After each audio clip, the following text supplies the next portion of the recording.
रामकृष्ण हरी. अध्याय 15. आता आपुलिया हृदयाचा चांदो निर्मळ चौरंग बनवोनी, मग तयावरी भावभक्ती बळे बैसवू पाऊले श्री गुरूंची. सर्वंद्रिय रूपी पद्मकलिकांनी अंजुळी भरोनी एकत्वाची, तेणे ऐक्य भाव द्वैत ओलांडोनी श्री गुरुचरणी अर्घ्य देऊ. एकनिष्ठतेचे उदक घेऊन प्रक्षाळू चरण श्री गुरुचे. श्री गुरुचरणी अनन्य वासना लाविले ते जाणा गंधवोट. शुद्ध प्रेमरूपी घागऱ्या सुंदर घालू सुकुमार गुरुपायी. अनन्य निर्मळ आवड जी मोठी घालू पदांगुष्ठी जोडविती. आनंद सुगंधे परिपूर्ण भरी उमलली कळी सात्विकाची. तेची अष्टदळ कमळ सुंदर वाहू पायावर श्री गुरुच्या. अहंतेचा धूप जाळून तेथे ओवाळू पदाते सोहम दीपे.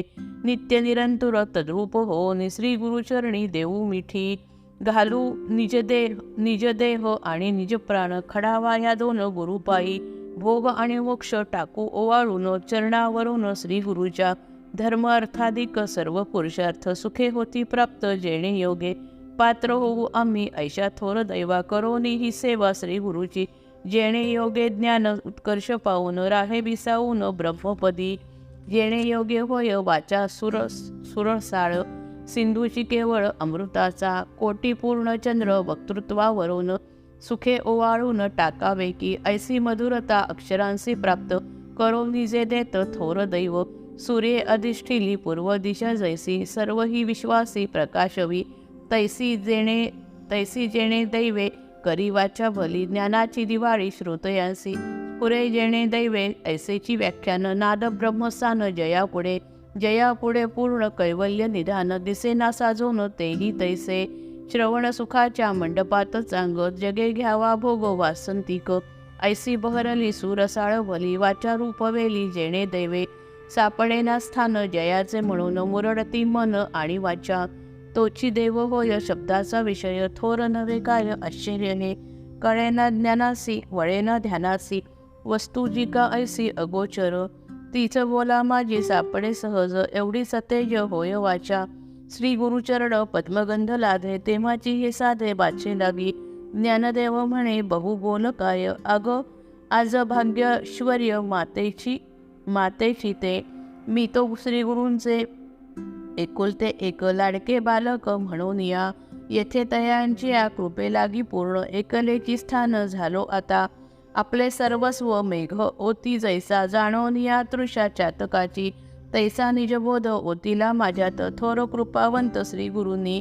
म्हणून या माझे रिकामेने तोंड जरी बडबड करू गेले तरी तया बोली गीते ऐसी भली. गोड सापडली ब्रह्मविद्या रेतीचे ही होती जैसे हिरे मोती. जरी दैवगती सानुकूल आयुष्याची दोरी बळकट जरी. तरी प्रेम करी मारी तेही भुकेची की वेळ न्यावी निभावून. ऐसे नारायण इच्छी जरी तरी जे आधणी वैरिले हरळ. होती ते तांदूळ अमृताचे. तैशा परी जेव्हा श्री गुरुदातार करीती स्वीकार सेवकाचा. तेव्हा आगवाची तयाचा संसार होतसे साचार मोक्षमय. देखा पांडवांचे जे जे काही न्यून तेही सावरून विश्ववंद्ये. तया न्यूनांचीच पुराणे ती भली काय नाही केली नारायणे. तैसे गुरुराजे माझे अज्ञपण टाकिले करून ज्ञानतुल्य. परी असो आता पुरे हे वर्णन वाहे ओसंडून प्रेमभाव. श्री गुरु महात्म्य वर्णिल संपूर्ण ऐसे कोठे ज्ञान असो शके. आता तयाची या प्रसादेची येत गीतेचे हृदत्व सांगोन या. तुम्हा संतांची या पायांची चाकरी करीन मी तरी ऐक आता. मागे 14 या अध्याया शेवटी बोलिले श्रीपती सिद्धांत हा. होय इंद्रपद स्वर्गलोकी प्राप्त जैसे यज्ञशत आचारित. तैसे आले ज्ञान जयाची हाती. सायुज्यता मुक्ती तयासीच किंवा शतजन्म करी ब्रह्मकर्मा. तोची होय ब्रह्मा तुझ्या नव्हे. सूर्याचा प्रकाश डोळसा लागीच. तैसेचे ते ज्ञानेच मोक्ष सुख. पाहू जाता जगी दिसे एकमात्र. असे जो का पात्र ज्ञाना लागी. दाविल अंजन पाताळीचे धन जरी ते लोचन पायाळूचे. तैसी ज्ञाने मुक्ती लाभेल सर्वता. सिद्धांत अन्यथा नवे चिन्हा. परी तेची ज्ञान स्थिरावेल चांग. ऐसे अंतरंग शुद्ध हवे तरी काय ज्ञान विरक्ती वाचून राहील टिकून अंतरात. म्हणून वैराग्य हवे धगधगीत निश्चित हे मत श्रीहरीचे. तया सर्वज्ञासी तेही असे ठावे कैसे बाणवावे वैराग्य हे. घालोन या विष रांधिले पक्वान जैसे जरी ऐसे ज्ञान भोगत्या लागी. सरी तो ते अन्न चाखिल्या वाचून ताटची लोटोन उठे जैसा. तैसा हा संसार अनित्य सकळ होताची केवळ ज्ञान ऐसे.